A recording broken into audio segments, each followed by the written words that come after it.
ओम शांति, ओम शांति, ओम शांति। आज बाबा कहता है कि जब सारा संसार काम, क्रोध, लोभ, मोह, अहंकार के पीछे डूबा हुआ है, सब झूठ सच सब शामिल करके अपने जीवन को जी रहे हैं, लेकिन परमात्मा अभी जब आया है तो वो सत्य स्वरूप में ला रहा है। ये पूरी दुनिया को झूठ, ये दुनिया पूरी क्या बन गई? झूठी दुनिया बन गई है। हर बात में चलते फिरते, खाते पीते, एनी टाइम झूठ इतना हमारे अंदर समा गया है कि चलते फिरते भी झूठ बुला रहा है। क्या कर रहे हैं तो यहाँ ये कर रहे हैं, कर नहीं रहे कुछ भी, झूठ बोलते रहे। तो इतना झूठ में फंसा हुआ इंसान, इतना कलयुग आ गया है। और इस समय परम पिता आकर क्या बोल रहे हैं? बच्चे तुम सत्य पे चलो, सत्य पे चलो। अब लोग बोलते हैं कि सारी दुनिया ही झूठी है और इसमें हम सत्य पे कैसे चलेंगे, हम तो फंस जाएंगे। फिर तो परमात्मा से बड़ा तो लोग नहीं है, परमात्मा से लोग बड़ा परिस्थिति नहीं है। तो जब हम सत्य पे चलना शुरू कर देते हैं तो वो उसकी नज़र में रहते हैं, परमात्मा की नज़र में रहते हैं। और जब हम झूठ के फेरे में पड़ते हैं तो धर्मराज की नज़र में रहते हैं। तो एक बाप और एक धर्मराज, या फिर ये समझ लीजिए कि एक जज की नज़र में और एक पिता की नज़र में रहना क्या ज़्यादा अच्छा है? जज की नज़र में या पिता की नज़र में? पिता की नज़र में रहना ज़्यादा अच्छा है। पिता हमारा रक्षक बनेगा, हाँ। और जज क्या करेगा? एनी टाइम नज़र गड़ाए हुए हैं कि आप क्या बोल रहे हैं, क्या कर रहे हैं, एनी टाइम। और धर्मराज के खाते में एक एक चीज़ आपका लिखाया जा रहा है कि आप कब क्या कैसे कर रहे हैं। तो बाबा कहता है कि बच्चे भल ये कलयुग है और कलयुग में सब दुखी भी हैं, लेकिन अब से तुम्हें सत्य की राह में चलना है। ये परमात्मा का डायरेक्शन है। हो सकता है सत्य की राह पे शुरुआत में जब आए थे तो उस समय तो लगता था कि इस झूठी दुनिया में हम कैसे सच बोलेंगे, कहीं फंस ना जाए, कहीं कुछ हो ना जाए। काम, क्रोध, लोभ, मोह, अहंकार के बिना तो जीवन चल ही नहीं सकता है। बहुत तरह की बातें आती थी, लेकिन बोलते गए ना कि चलो ठीक है, जैसे भी है चलते तो चले, पैर आगे तो बढ़ाएं तो पहुंचेंगे ही पहुंचेंगे। तो पैर आगे बढ़ाना शुरू किए तो जगह जगह बाबा क्या करता था? टच करता था बुद्धि को। बच्चे झूठ बिना बोले भी काम तुम्हारा चल सकता है, यहाँ झूठ मत बोलो। बाबा टच करता था बुद्धि को कि बच्चे यहाँ नहीं झूठ बोलोगे ना तो भी तुम्हारा काम चलेगा। तो बोले हाँ ये भी बात सच है, झूठ क्यों बोले? हर जगह झूठ क्यों बोले? हम सच बोल देते हैं। तो ये देखिए कि बहुत सहज रीति से हम सच की राह में चलना शुरू किए। आज देखिए कि कितना सच कितना झूठ, झूठ का अंश कितना है। अभी भी है, ऐसा नहीं बोलेंगे कि 100% हम लोग सच पर आ गए हैं, लेकिन हाँ फिर भी आए हैं। 80-90% तो आ ही गए हैं सच की राह पे, हाँ 10% बचा है। तो जैसे जैसे आप सच की राह पे चलते हैं, इसका परिणाम क्या आपको दिखेगा? जब सच पे चलने लगते हैं, झूठ नहीं, तो इसका परिणाम आपको हल्कापन महसूस होगा। आप एक झूठ बोल कर देखिए, दिन भर आपको खाता रहेगा, झूठ बोल दिए, पकड़ा जाएगा तो कोई पकड़ लेगा तो आप उस झूठ को छुपाने के लिए 10 झूठ बोल देते हैं, है ना। फिर अंदर में, लेकिन अब नॉर्मल हो गया, पाप चढ़ता जा रहा है, अब लोगों को कोई परवाह नहीं है। अब पेट खराब है और उसके बाद भी खाना टेस्टी मिल रहा ना, उसको डालते जा रहे हैं पेट में। और अचानक ही पेट ज़्यादा खराब हो गया, भर्ती करना पड़ा, पानी चढ़ाना पड़ा। कुछ नहीं खाए थे हम 4 दिन से, फिर झूठ फिर झूठ खा रहे हैं, हाँ बोलते हैं कि नहीं झूठ? हर जगह झूठ है। पार्टी, अरे हम कुछ बहुत लोगों को देखे, पार्टी में गए ना, अरे कुछ नहीं खिलाता हमको, कुछ भी नहीं खाए एक जन। और आप उसका थाली पे गौर कीजिएगा, जो बोल रहा ना कि हम कुछ नहीं खाते हैं, वो और ज्यादा ले लेके खाया है, थोड़ा खाए। हाँ, लेकिन बोलते ना गेहूं के साथ घुन भी पिसाता है। अब देखिए वहां पर जो खाना बनता है पार्टियों में, कितना फेंकाता है। उसका क्या है कि जैसे कि 4 लोग चोर हैं। अब चोर के पास एक दोस्त है ना, वो बहुत सीधा है। अब जो पुलिस आएगा पकड़ने के लिए तो 4 चोर को तो पकड़ा, उसके साथ जो उसका दोस्त है उसको भी पकड़ेगा कि छोड़ देगा? उसको भी पकड़ेगा। उसको क्या बोलेगा, तुम क्या कर रहे थे यहाँ, तुम क्या कर रहे थे, तुम अपने आप को ज्यादा सीधा समझते हो, उसको 2 डंडा और ज्यादा लगाएगा, है ना। तो उसी तरह यहाँ पर है कि अगर हम लोग गलत रास्ते में किसी को देखकर चल रहे हैं तो वो तो गलत में है ही, और हमारा भी हो जा रहा है गलत, हम नहीं करके भी, जैसे हम लोग जा रहे हैं पार्टियों में, सोचते हैं कि हम नहीं खाएंगे, लेकिन हाँ हो रहा, पाप चढ़ रहा है, क्योंकि चोर के साथ घून भी, बोलते ना, गेहूं के साथ घून भी पिसा जाता है। तो इसीलिए हम लोगों को बड़ा सावधानी से, तो इसका उपाय क्या है कि पार्टी में हम जाए ही ना, परिवार में शादी ब्याह हो तो जाए ही नहीं, फिर ये कैसे संभव हो। तो परमात्मा क्या बोला इसके लिए, हम लोगों को क्या बोला, बच्चे जब तुम जाते हो ना तो मुझे बोल कर जाओ कि बाबा मैं तुम्हारे साथ जा रही हूँ। तो फिर बाबा का निगरानी में हम हो गए, धर्मराज की निगरानी में नहीं रहे, फिर हम बाबा की निगरानी में हो गए, और बाबा को एनी टाइम, बाबा आपके साथ हूँ, मैं आपके साथ रह रही हूँ। तो इस तरह से बाबा साथ में, तो जिम्मेवार फिर कौन हो गया, बाबा हो गया।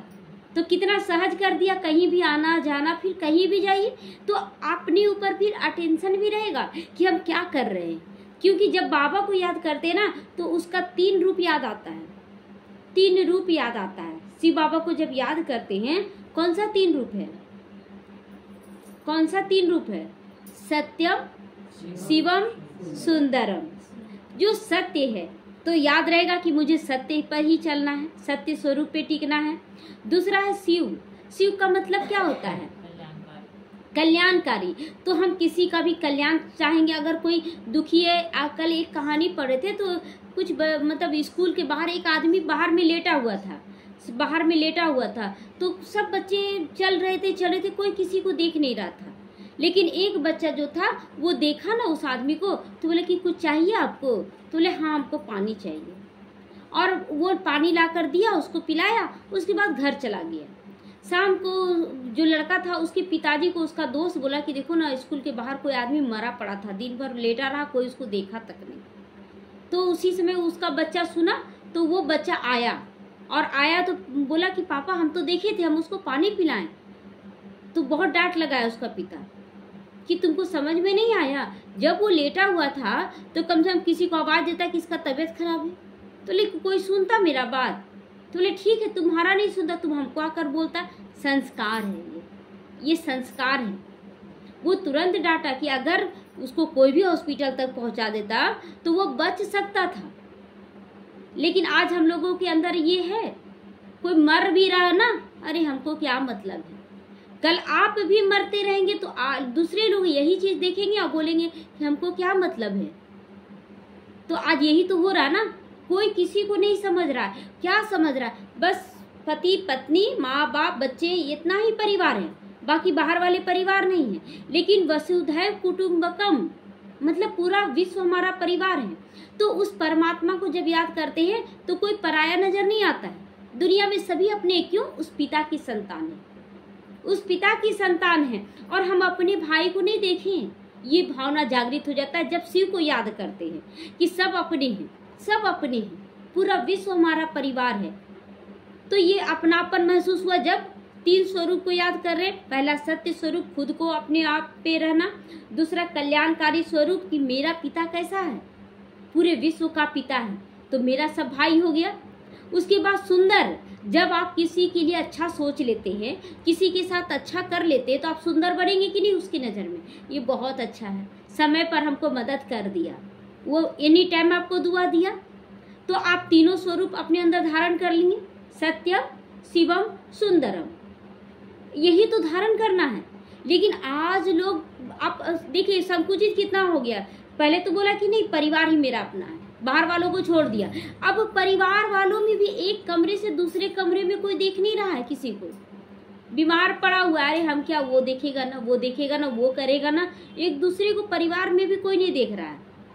और हम क्या बोलते हैं कि हम बहुत कर रहे हैं, हम बहुत कर रहे हैं। क्या कर रहे हैं, आप लेकर क्या जाइएगा यहाँ से, कौन सा कर्म लिखवा रहे हैं धर्मराज के लिए। कोई जान नहीं रहा ना, कोई जान नहीं रहा, वो सोच रहा है ना कि मरेंगे तो सब खत्म हो जाएगा, खत्म हो जाएगा। गरुड़ पुराण में डराने के लिए ही कितना सारा चीज लिखा हुआ कि कितना सजाओं से गुजरना पड़ता है जब हम मरते हैं। तो आज लोग उस डर को भी खत्म कर दिए। बस सुन लिए गरुड़ पुराण में ऐसे होता है, अरे जो होगा देखा जाएगा। लेकिन वास्तव में गरुड़ पुराण में मरने के बाद सजा दिखाया गया है, लेकिन वास्तव में सजा तो आपको इसी जीवन में मिलेगा। इसी जीवन में आज आप भोगना भोगते हैं, कभी शरीर में कष्ट आता है, कभी कोई समस्या आता है, ये भोगना नहीं तो और क्या है। रोते हैं, चिल्लाते हैं, बाबा ठीक कर दो ठीक कर दो, तो ये भोगना नहीं तो क्या है, ये भोगना है। लेकिन जब हम अच्छा कर्म करने लगते हैं तो अपने आप में एक नशा रहता है कि हम गलत नहीं कर रहे हैं। और एनी टाइम जब बाबा को याद करते हैं तो एक नशा रहता है कि मेरा सब हर कर्म का जिम्मेवार आप मेरा बाबा है, तो बाबा ही ठीक करेगा। अगर मेरे अंदर कमी भी है तो किसका जिम्मेवारी, बाप का जिम्मेवारी, वो ठीक करेगा ही करेगा। तो इसलिए हमें एनी टाइम शिव बाबा को याद में रहना चाहिए।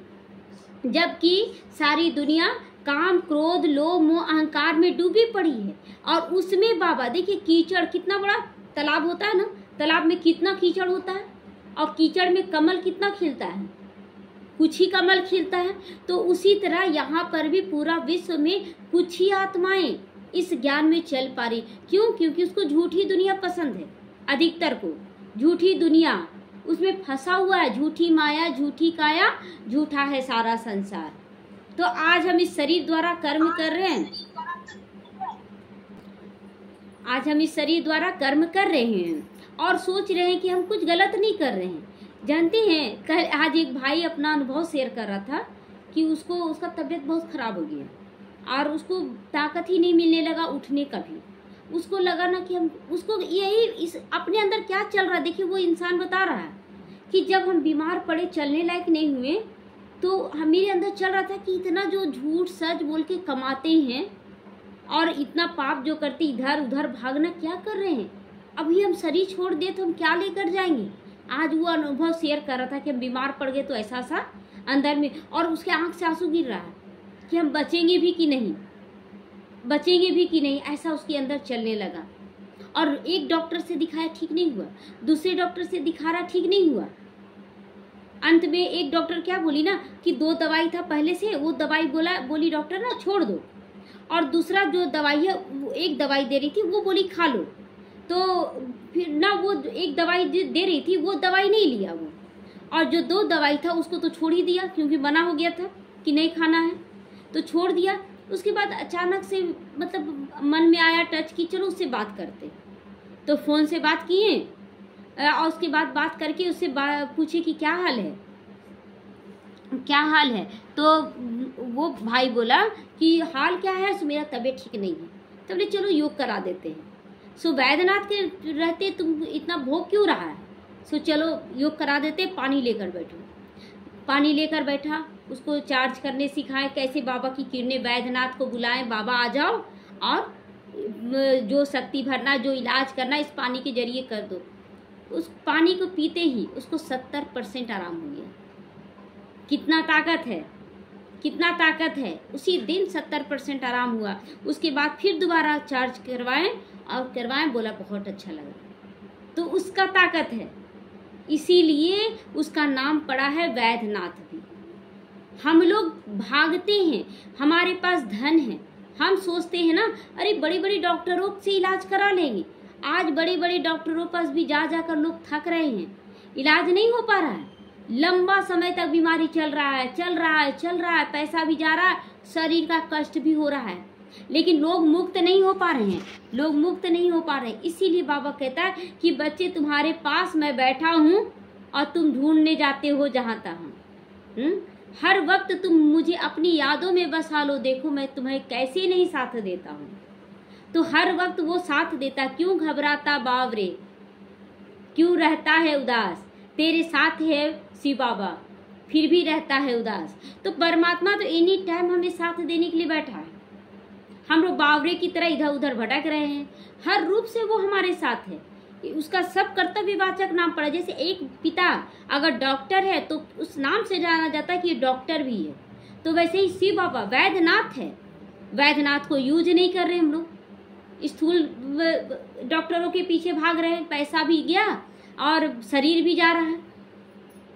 तो और अमरनाथ वो है, अमरनाथ जब वो है, मेरा पिता अमरनाथ, और हम मृत्यु से डर रहे हैं। कहीं भी जाने से लग रहा भूतनाथ है वो मेरा पिता। नशा है कि मेरा पिता भूतनाथ है।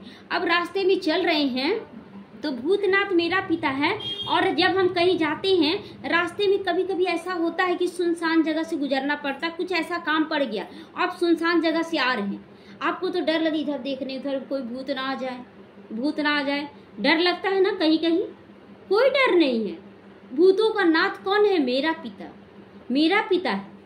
तो वो कितना देर लगेगा अगर उसको हम बुलाएंगे आने के लिए, तो कितना लगेगा देर? जब द्रौपदी बुलाई श्री कृष्ण को, जब सब पूरे दरबारी को बोल दी, कोई नहीं आया उसका चिरहरण बचाने के लिए, लेकिन कृष्ण को जब बोली तो कितना देर किया? 1 सेकंड भी आगे पीछे किया। उसका चिरहरण होने के बाद आया। पुलिस तो अभी बोलते ना कि जब घटना घट जाता है तब पुलिस आती है, लेकिन क्या शिव बाबा को हम बुलाएंगे तो टाइम से बेटाइम आएगा क्या? उसी टाइम आता है, उसी टाइम आपका पुकारना, उसका पहुंचना, जरा भी देर नहीं। तो ये नशा होना चाहिए कि मेरा पिता कौन है, लेकिन हम अपने पिता को नहीं पहचान रहे हैं, देहधारियों के पीछे भाग रहे हैं। तो भूतनाथ मेरा पिता, अमरनाथ मेरा पिता, वैद्यनाथ मेरा पिता, हम क्यों भागने जाएं इधर उधर?